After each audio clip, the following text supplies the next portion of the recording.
It was a quiet morning on Earth. Birds were chirping, coffee was brewing, and people were going about their normal lives. Nobody knew that, far above the clouds, something strange was happening.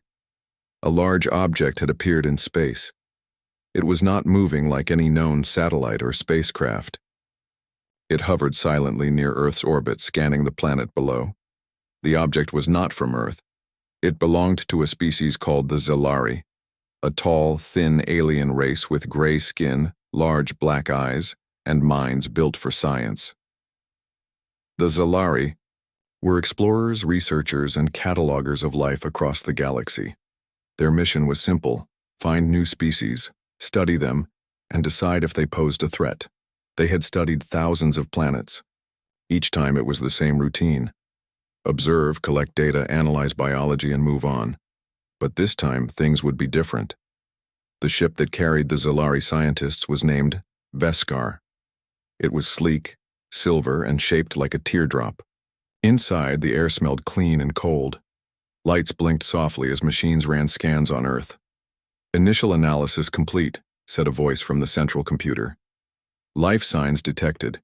Intelligent species confirmed. Designation: humans." On the bridge of the Veskar, the lead scientist, Dr. Virex, watched the data roll in.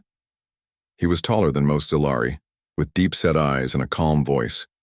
He had studied hundreds of species before, but none had ever surprised him. "This one looks unusual," he muttered, looking at the screen. "What do you mean?"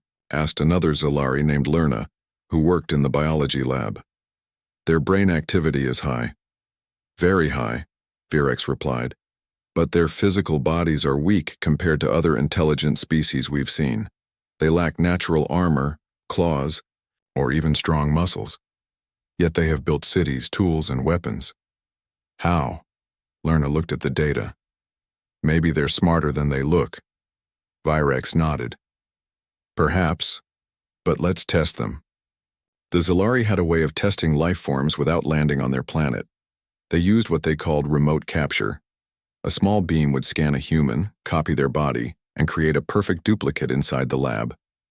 This way, they could run tests without causing harm. Their first target was a man named Kevin. Kevin lived in a small town in Ohio.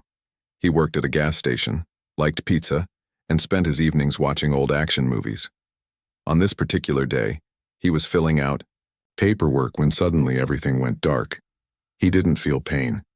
He didn't even know what happened. One second he was standing behind the counter, and the next he was lying on a cold metal table. When he opened his eyes, he saw lights above him.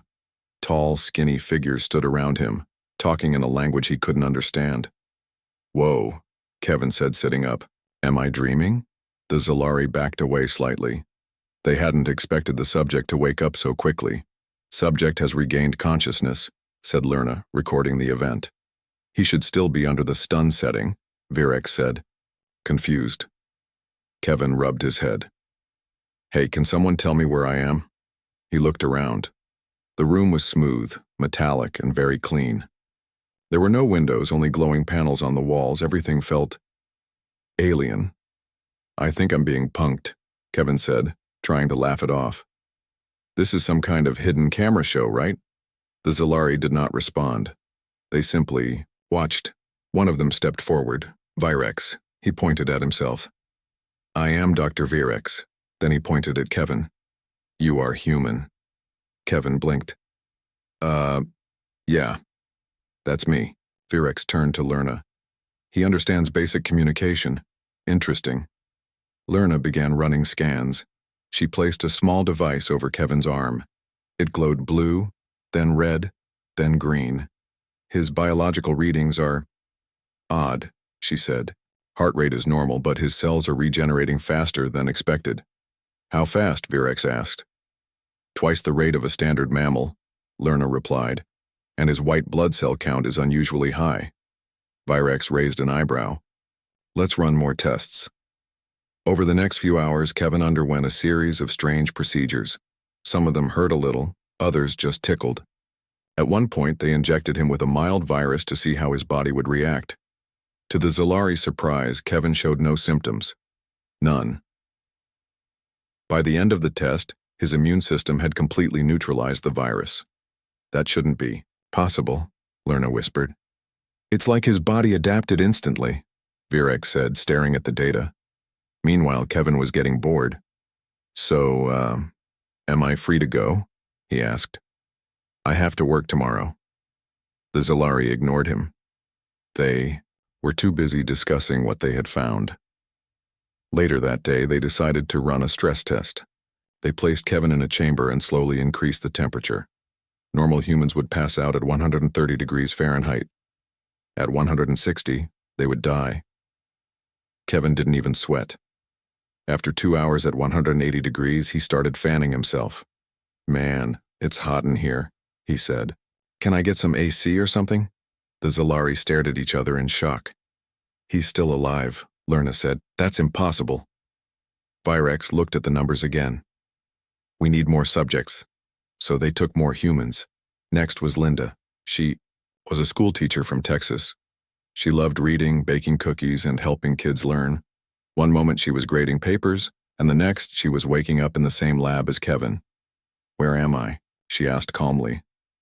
You are aboard the Vesker, Virex told her. We are studying your species. Oh, Linda said. Like in a science experiment? Yes, Virex replied. Well, okay, she said.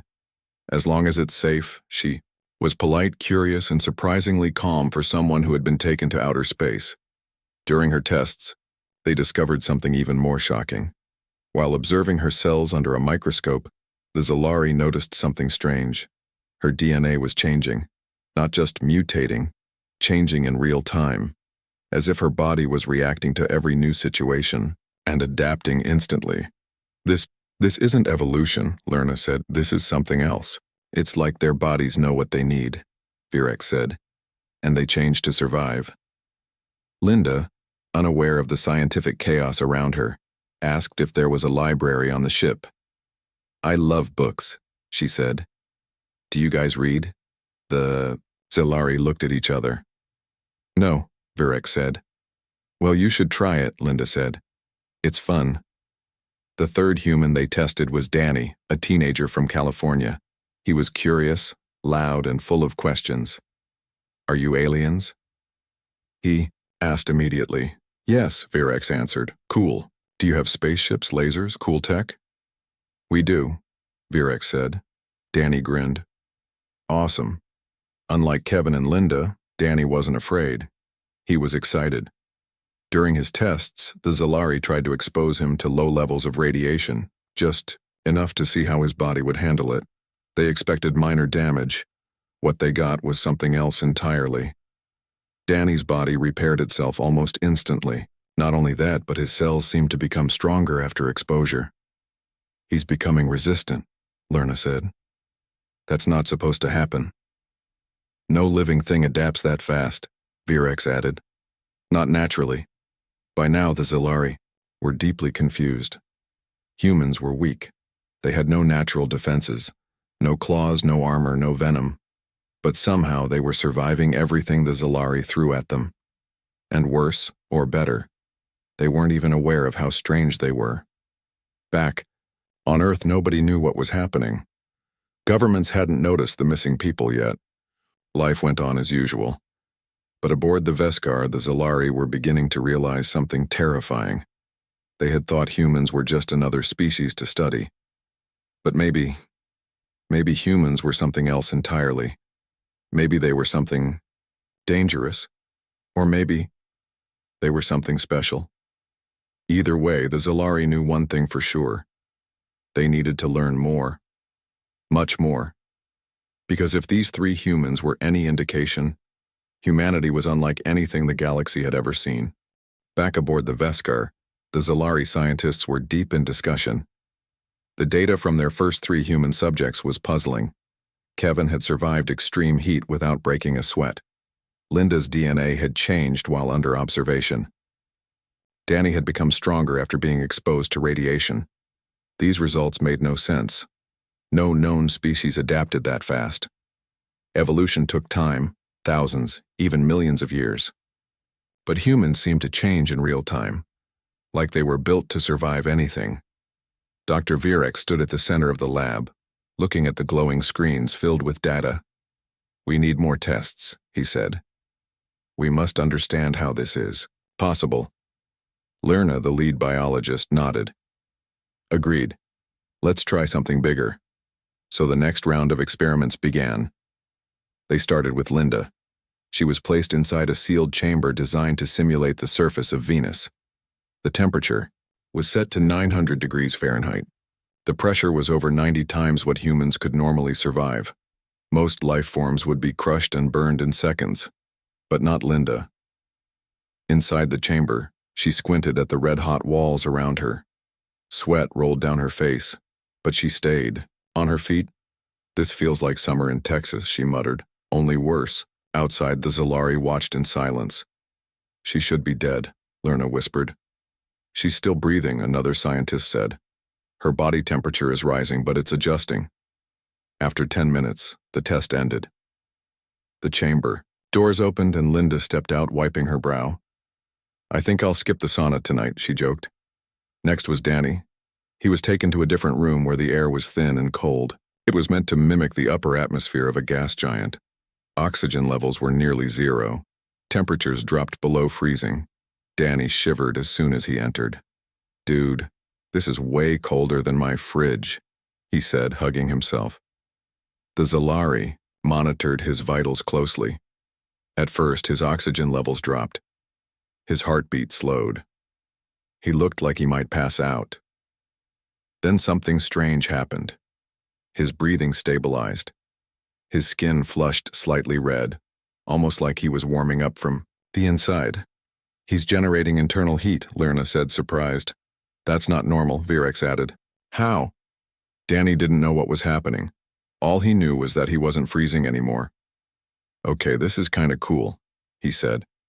"Can we do something else now?" The final test was for Kevin. This time, the Zalari wanted to see how well the human immune system worked against unknown threats. They injected him with a synthetic virus, one created specifically for testing alien biology.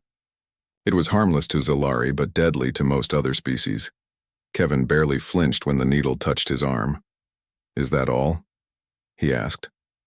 The scientists watched closely. Within minutes, the virus spread through his bloodstream. They expected symptoms, fever, weakness, maybe even death. Instead, nothing happened. Kevin sat on the table, bored.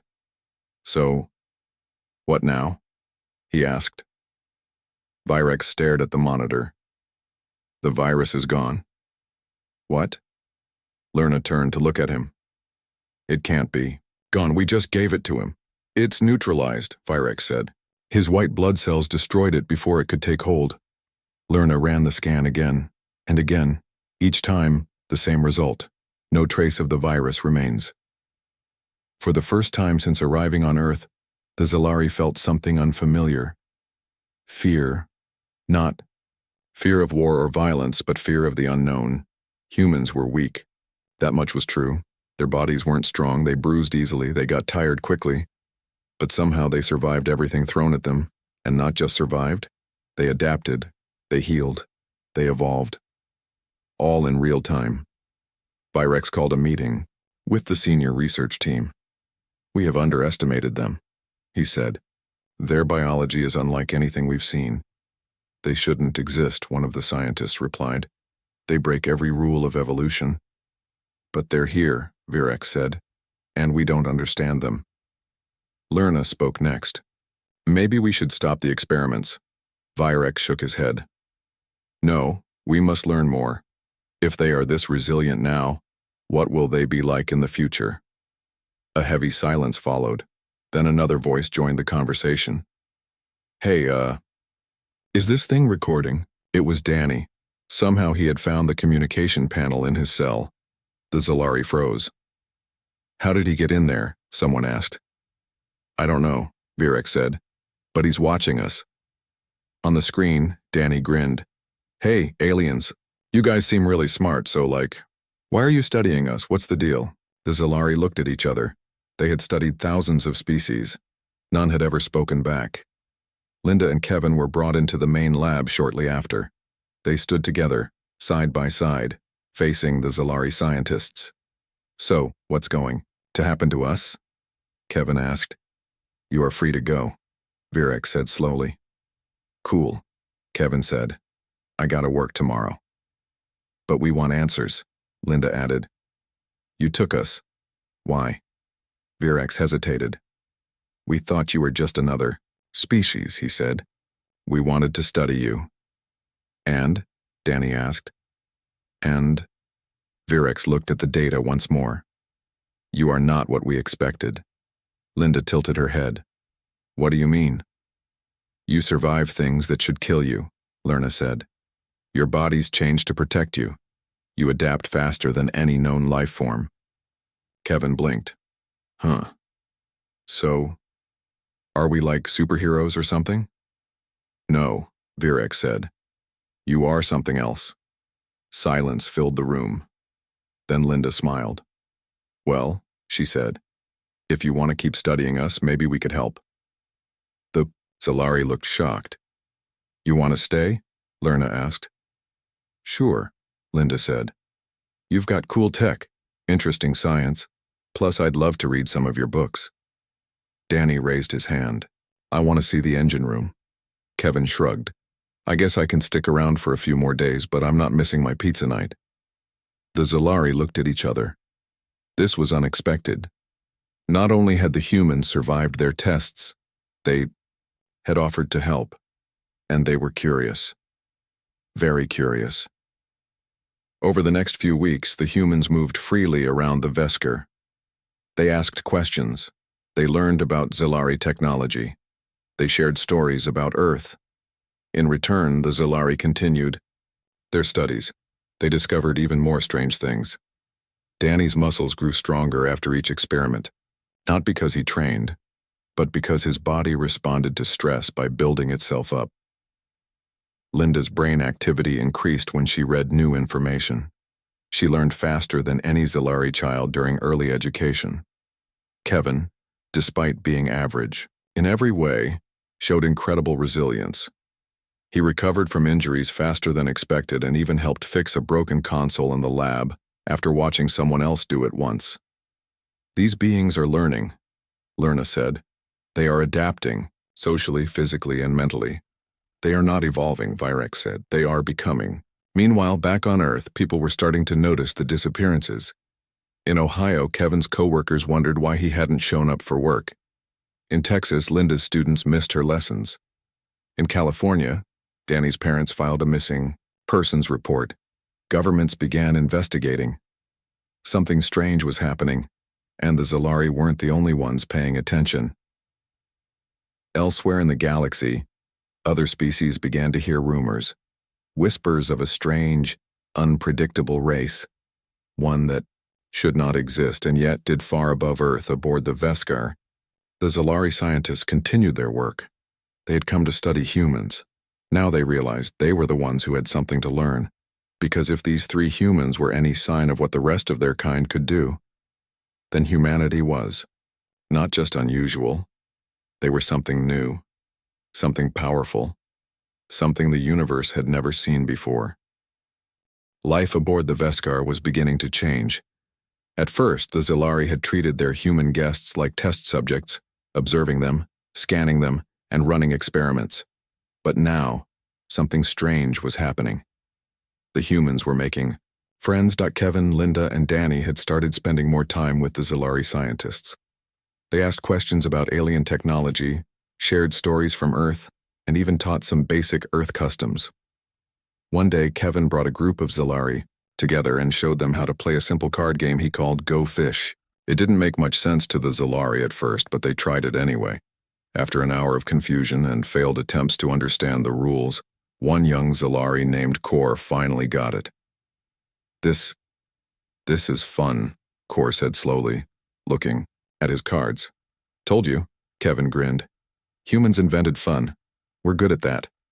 Meanwhile, Linda had taken it upon herself to help organize the lab's data logs. She noticed that the Zalari kept everything in long, complicated files that made no sense to her.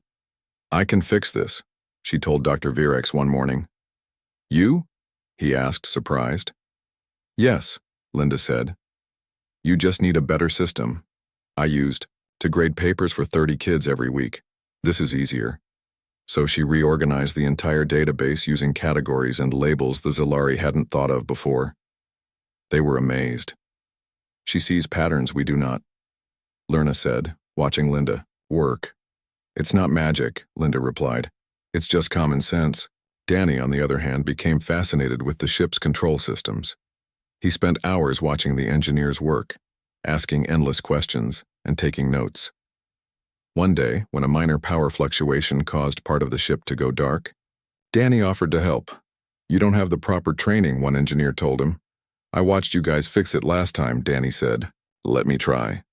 Reluctantly, they let him. To everyone's shock, Danny managed to reroute the energy flow and stabilize the system in less than 10 minutes. He did that faster than our best technician, Core said. Lerna looked at Dr. Virex. This isn't just biology anymore. No, Virex agreed. It's something more. Back on Earth, things were starting to heat up. In Washington, D.C., a small team of U.S. military personnel had been assigned to investigate the sudden disappearances of several civilians. Among them was Captain Ellie Grant, a sharp, determined officer with a background in intelligence. She had reviewed every report, every sighting, every clue, and all signs pointed to something unusual. There's no way these people just vanished, Ellie told her team during a meeting. There's a pattern here, and I think someone or something took them. Her commander wasn't convinced. You think aliens took 3 random people? He asked. I don't know what I think, Ellie said, but I'm going to find out. Using satellite data and signal tracking, Ellie discovered a strange energy signature near the edge of Earth's orbit. It appeared briefly, then disappeared. She ran the numbers again and again. It matched nothing known to science. We need to investigate, she said. Now. Her commander hesitated but eventually gave her clearance. A small stealth drone was launched into space, equipped with cameras and sensors. What it found shocked everyone. An alien ship, floating silently above Earth. The drone sent back images of the Vesker, sleek and silver, drifting in orbit like it belonged there. Ellie stared at the screen. Well, she whispered, guess we're not alone. On board the Vesker. The Zalari scientists were still debating what to do with their human guests. Some wanted to send them back to Earth immediately. Others argued that they should be studied further. But Dr. Virex had another idea. We've seen enough, he said during a private meeting with Lerna.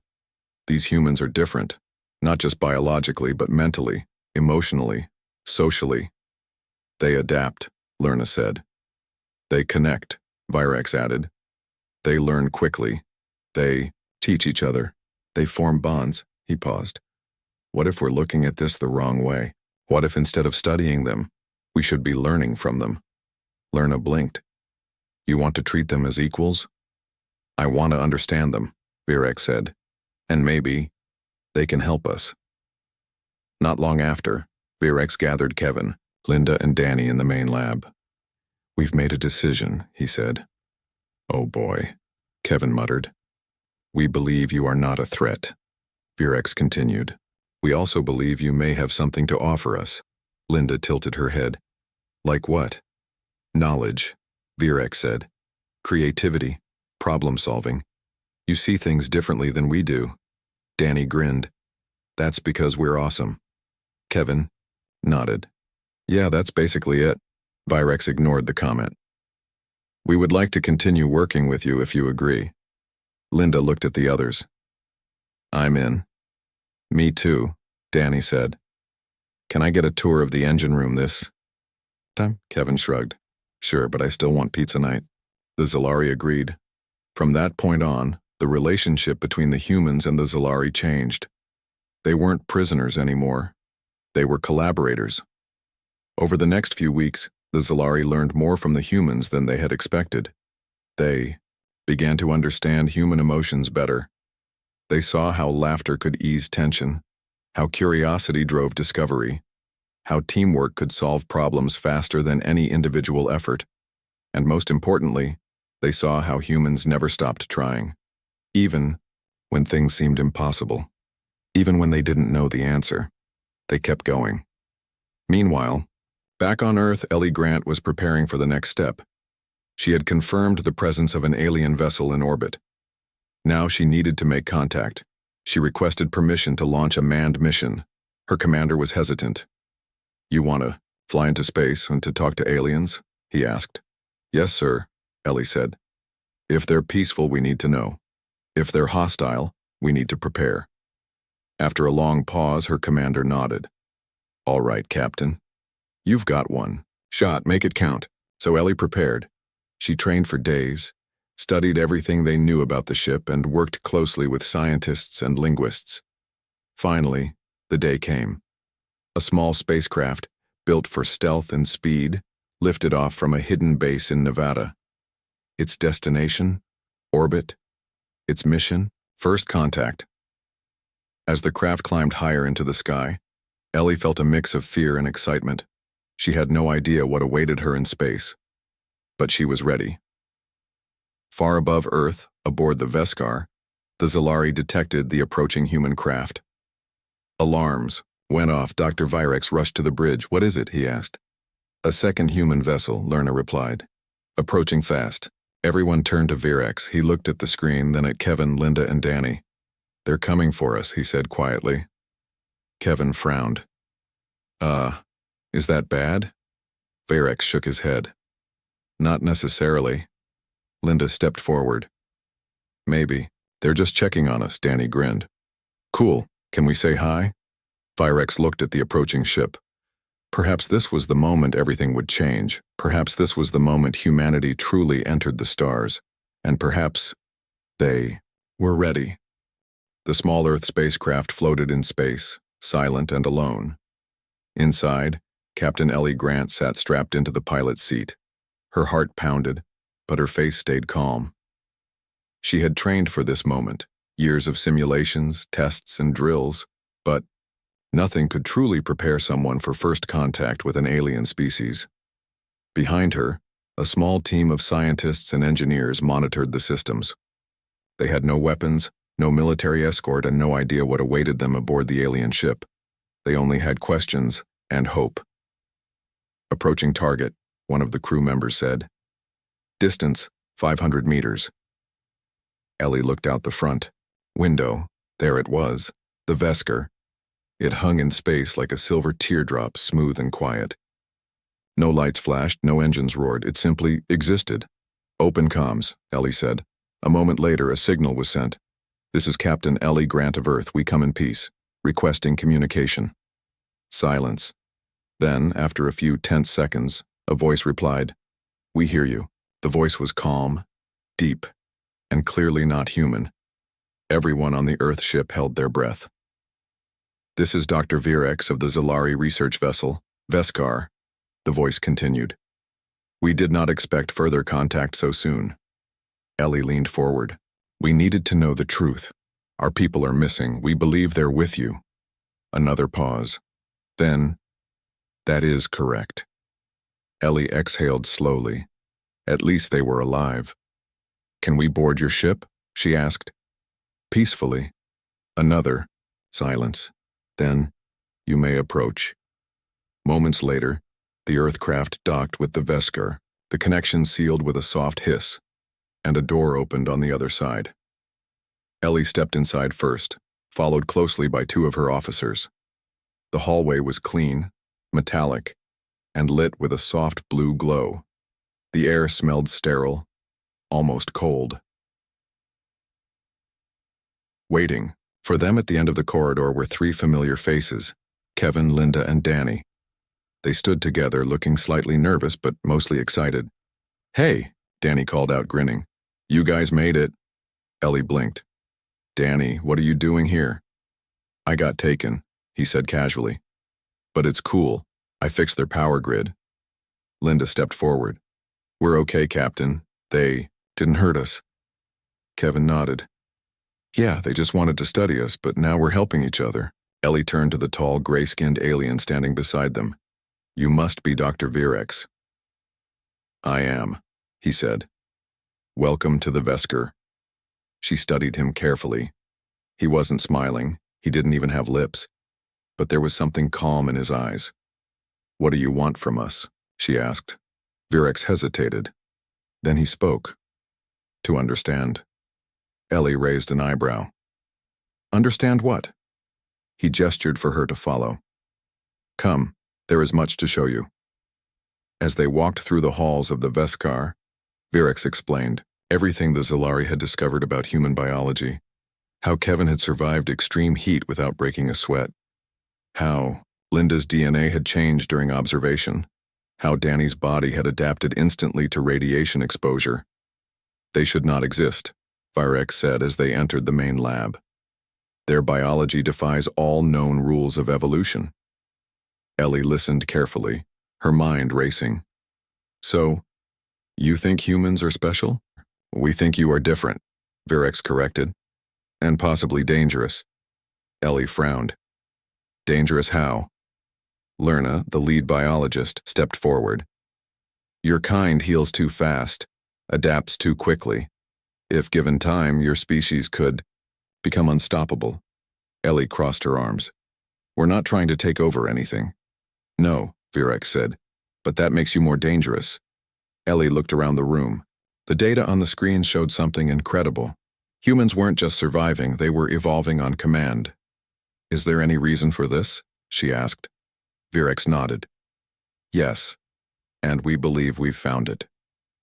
He led her to a new screen where a complex map of human DNA was displayed. "This," he said, pointing to a section of the code, "is not natural." Ellie leaned closer. "What do you mean?" "This pattern," Virex explained, "was not created by random mutation or natural selection. It was placed here intentionally." Ellie's eyes widened. "Are you saying humans were designed?" "Yes," Lerna said, "by someone else." Ellie took a step back. "Who?" Virex shook his head. "We don't know, but we believe your species was not born on Earth." Silence filled the room. Ellie looked at Kevin, Linda, and Danny. They looked stunned. "We're aliens," Danny whispered. "No," Virex said. "Not exactly. You evolved here, but your biology suggests that long ago you were modified, enhanced." Linda swallowed hard. "So, we're not just humans." "You are the result of ancient engineering," Virex said. "Possibly by a civilization lost to time." Ellie felt a chill run down her spine. If this was true, then humanity wasn't just another species. They were something else entirely, something powerful, something forgotten. Back on Earth, news of the successful contact spread quickly. Governments scrambled to respond. Scientists demanded access to the data. Military leaders debated whether the Zalari were friend or foe, but one thing was clear: humanity was not alone, and now they had proof that their origins were far more mysterious than anyone had ever imagined. On board the Veskar, Ellie met with the Zalari High Council via hologram. They were cautious, distant, and deeply concerned. "You must control your species," one of the council members said. "If they reach the stars, they will change everything." Ellie shook her head. "We don't control our people, we guide them." "And if they go too far?" another council member asked. "Then we'll deal with it," Ellie said firmly. "Together." There was a long pause. Then finally, the head of the council spoke. "We will watch, we will learn, and we will decide if your kind belongs among the stars." With that, the meeting ended. Later that night, Ellie sat with Kevin, Linda, and Danny in the mess hall of the Veskar, so, Danny said, chewing on some alien food that tasted vaguely like chicken. "What now?" Ellie looked out the window at Earth below. "Now," she said, "we find out who made us." Linda smiled faintly. "And maybe why." Kevin took a bite of his food. "Well, whatever happens, I'm still going back to work tomorrow." Everyone laughed. Even in the face of the unknown, humans found a way to smile, because that's what they did. They adapted, they survived, and now, they were ready to discover the truth, no matter where it led. The Veskar hovered silently above Earth. Inside, preparations were underway. Captain Ellie Grant stood near the observation deck looking down at the blue planet below. Clouds drifted over oceans and continents. Humans moved through their daily lives, unaware of what had just been discovered. Kevin, Linda, and Danny stood beside her. They were going home. But nothing would ever be the same again. Dr. Virex approached them slowly, his tall form casting a long shadow in the soft light of the ship's interior. "You are ready?" he asked. Kevin nodded. "Yeah. I mean, my boss probably thinks I'm dead or something." Linda smiled.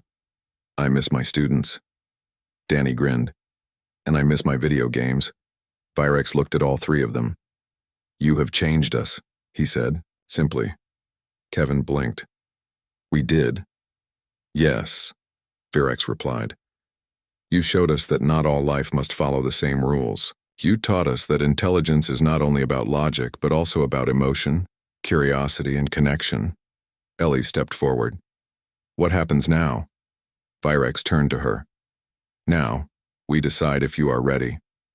Ellie raised an eyebrow. "Ready? For what?" "To join the wider galaxy." There was a silence. Then Linda spoke softly. "You mean other aliens know about us now?" Virex nodded. "Yes, and they are watching." That sent a chill through the group. Danny frowned. "Are they friendly?" Lerna, the Zalari biologist, answered this time. "Some are, others are not." Ellie crossed her arms. "So what's next?" Virex gestured toward the main lab. "Come, there is something else you must see." Minutes later, they all stood around a large display screen. Data scrolled across it. Names, species, star systems. It was a list of known intelligent races in the galaxy. Most were unfamiliar to the humans. Then Virex tapped a command. One file opened. It was labeled, "Unknown Origin, Genetic Match Detected." The screen filled with complex DNA sequences. Then, a comparison appeared. Human DNA, and it matched. Not perfectly, not entirely, but enough. "This," Virex said, pointing at the data, "was found deep in the ruins of an ancient system, one destroyed millions of years ago." He paused. "Whoever built your biology has left clues behind." Ellie stared at the screen. "So someone out there made us." "Or helped shape you," Lerna added. "At some point in your distant past, your species was given tools. Tools that allowed you to adapt faster than any other race we've studied." Danny scratched his head. "Wait, so like, we're part alien?" "No," Virex said. "You are human. But your biology has been refined." Linda looked thoughtful. "Like how farmers breed crops to grow better?" Virex nodded. "Precisely." Ellie took a deep breath. "This changes everything." "It should," Virex agreed. "But it must not scare you." Kevin chuckled nervously. "Oh, it does a little." Back on Earth, news of the successful contact had spread fast. Governments scrambled to respond. Scientists demanded access to the Zalari data. Military leaders debated whether the aliens could be trusted, and everywhere, people began asking the same question. What does it mean to be human? In Washington, D.C., world leaders gathered for an emergency meeting.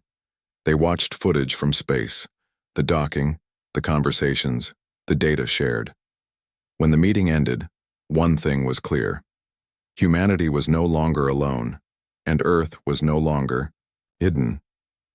A global response was needed. A new branch of science was formed overnight, dedicated to understanding human origins, learning from the Zalari and preparing for whatever came next, and Captain Ellie Grant was put in charge. On board the Vesker, the farewell was quiet. Virex stood with his team as Kevin, Linda, Danny, and Ellie prepared to return to Earth. "I hope we can work together," Ellie said. "We already have," Virex replied, "and we will again." Ellie held out her hand. After a moment's hesitation, Virex took it. It was the first official handshake between humanity and the Zalari. As the humans boarded the small shuttle, the Vesker's crew watched them go. Kor, the young Zalari who had learned card games from Kevin, waved goodbye. "You'll come back, right?" he asked. Kevin grinned. "Maybe, if you don't forget how to play Go Fish." The shuttle doors closed. Moments later, it launched toward Earth. Back on the ground, things moved quickly. Within days, Kevin returned to his gas station job, but now he got twice as many questions. Linda went back to teaching, but her lessons were different now. She talked about the stars, about evolution, about the future. Danny started working with scientists, helping explain what he had seen on board the Vesker. He even got his own lab coat. And Ellie? She became the first director of the newly formed Office of Interstellar Affairs. Her mission? To prepare humanity for its place among the stars. Meanwhile, aboard the Vesker, the Zalari continued their research. They had studied thousands of species before. None had ever surprised them like humans had. None had ever made friends with them.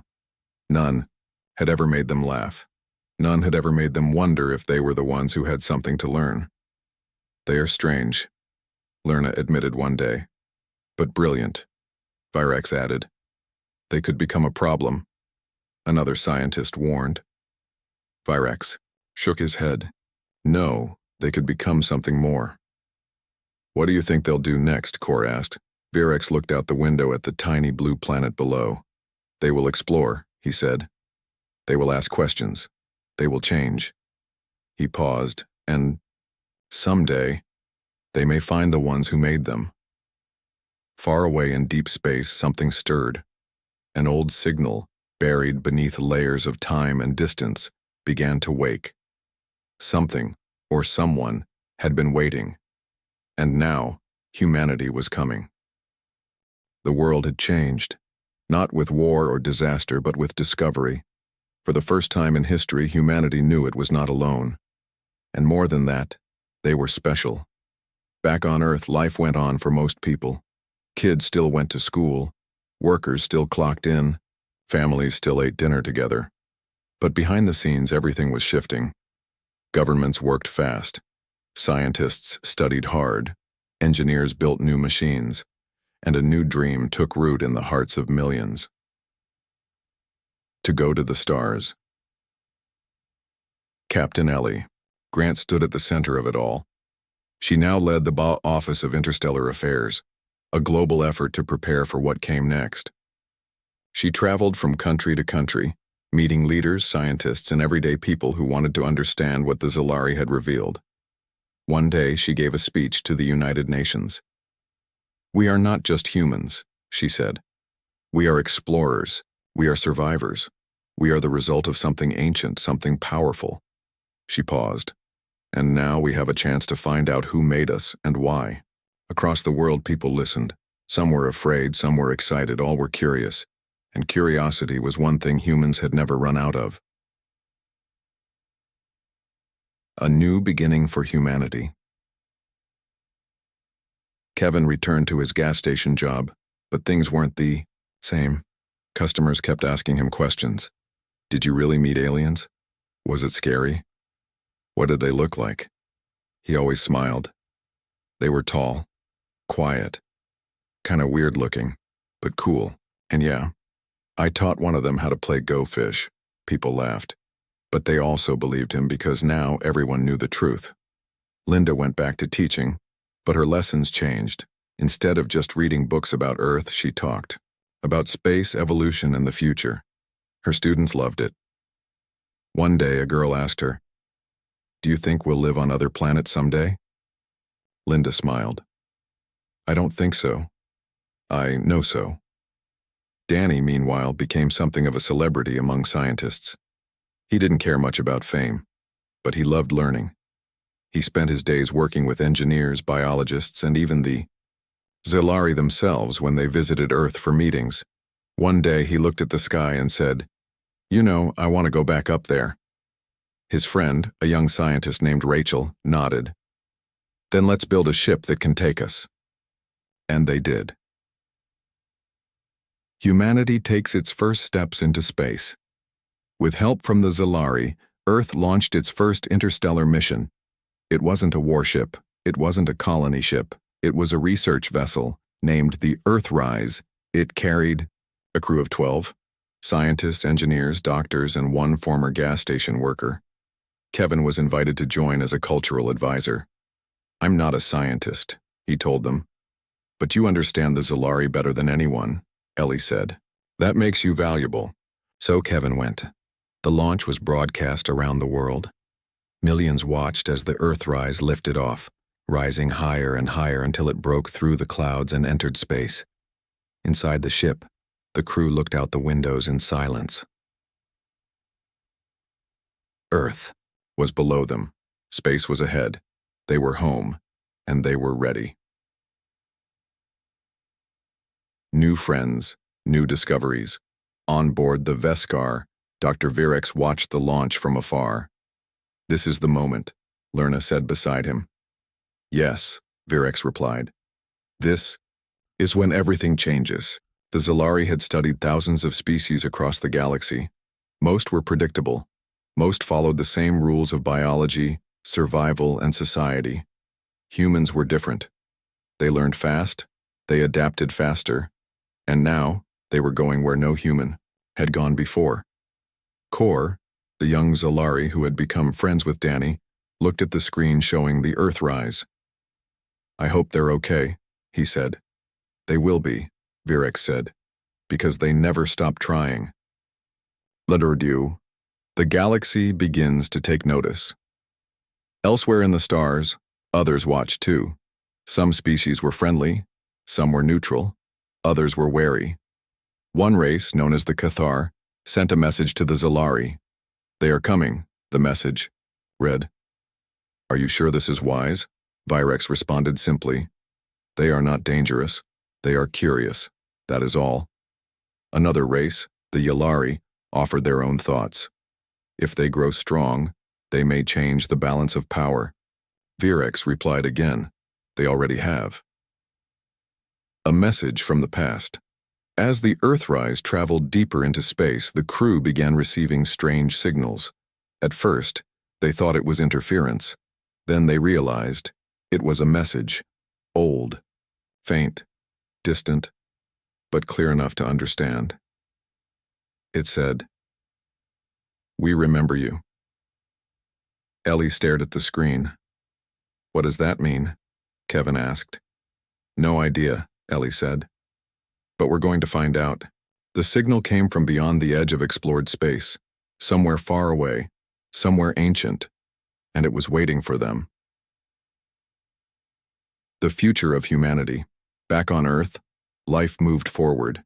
Cities grew taller. Schools taught about the stars. Children dreamed of becoming astronauts, scientists, and diplomats, not just soldiers. Humanity was no longer just a species. It was a force. Not because it was strong, not because it was fast, but because it never stopped asking questions. And now, those questions had answers waiting in the stars. Kevin, Linda, and Danny had started it all. They had been taken, tested, and studied, and in return, they had changed the way an entire alien race saw the universe. Dr. Virex once said that humans should not exist. Now he understood. They did exist, and they were just getting started. Final words. In the vastness of space, one small blue planet turned slowly in the dark. Its people had once looked up at the stars and wondered if they were alone. Now they knew the answer, no. They were never alone, and soon they would be among the stars. Together. Humanity had found its place in the galaxy. Not as conquerors, not as warriors, but as explorers, as learners, as something new, something special, something human.